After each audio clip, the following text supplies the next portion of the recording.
मानदेश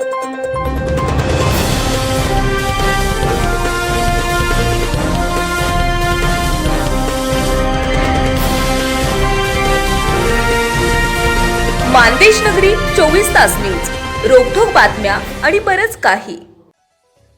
राष्ट्रवादीच्या विलिनीकरणाबाबत चर्चा सुरू झाल्यानंतर राष्ट्रवादीचे कार्याध्यक्ष प्रफुल्ल पटेल आणि प्रदेशाध्यक्ष सुनील तटकरे यांनी दिवंगत अजित पवार यांनी आमच्यासोबत याबाबत चर्चा केली नसल्याचं सांगितल्यानं हे दोनही नेते विलिनीकरणाला फारसे उत्सुक नसल्याचं बोललं जात आहे.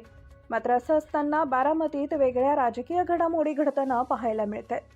राष्ट्रवादी शरदचंद्र पवार पक्षाचे अध्यक्ष शरद पवार यांच्या उपस्थितीत आज विद्या प्रतिष्ठानमध्ये संस्थेची एक बैठक पार पडली. या बैठकीला अजित पवार यांचे पुत्र पार्थ पवार, जय पवार आणि संस्थेचे इतर विश्वस्त उपस्थित होते.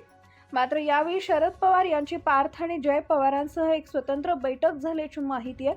त्यामुळे विद्या प्रतिष्ठानच्या विश्वस्तांसह घेतलेल्या बैठकीत जरी संस्थेविषयी चर्चा झाली असली तरी नंतर शरद पवार आणि अजित पवारांच्या दोन्ही पुत्रांमध्ये झालेल्या स्वतंत्र बैठकीत राजकीय चर्चा झाली नसल्याची शक्यता वर्तवण्यात येते आहे.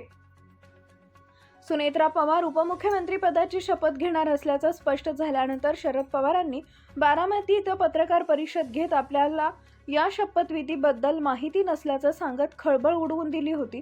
त्यानंतर तातडीनं पार्थ पवार यांनी गोविंद बाग इथं जाऊन शरद पवारांसह पवार कुटुंबातील अन्य सदस्यांची भेट घेत चर्चा केली.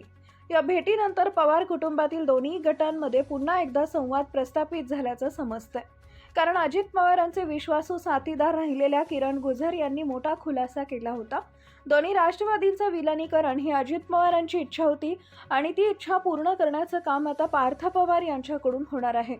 पवार कुटुंबातील सर्व सदस्य यासाठी सकारात्मक आहेत अशी माहिती गुजर यांनी दिली होती. त्यामुळे आज पुन्हा एकदा शरद पवार यांची पार्थ पवार आणि जय पवार यांच्यासोबत बैठक झाल्यानं विलिनीकरणाची चर्चा पुढे गेली असण्याची शक्यता आहे. दरम्यान या बैठकीत नेमकी काय चर्चा झाली याबाबत अद्याप तरी राष्ट्रवादीकडून अधिकृत माहिती देण्यात आलेली नाहीये. प्रदेश पातळीवरील नेते काहीही म्हणत असतील तरी पवार कुटुंबानं एकत्र येण्याचं ठरवलंय असा दावा किरण गुजर यांनी सुनेत्रा पवारांच्या शपथविधीच्या दिवशीच केला होता. पार्थ पवार यांनी आज शरद पवार यांच्यासह पवार कुटुंबाच्या भेटीत शपथविधी सोहळ्यावरून निर्माण झालेले सर्व गैरसमज दूर केले. तसेच पवार कुटुंबानं आता राजकीयदृष्ट्या एकत्र येण्याचा निर्णय घेतला असून मी सहयोग निवासस्थानी पार्थ पवारांची पुन्हा भेट घेत तिथं त्यांच्याबरोबर चर्चा केली. यावेळी अजित पवारांचे राष्ट्रवादीच्या विलिनीकरणाचं स्वप्न कोणत्याही परिस्थितीत साकार करायचं असं आम्ही ठरवलंय. त्यामुळे दोन्ही राष्ट्रवादी एकत्र येणारच असं किरण गुजर यांनी म्हटलंय.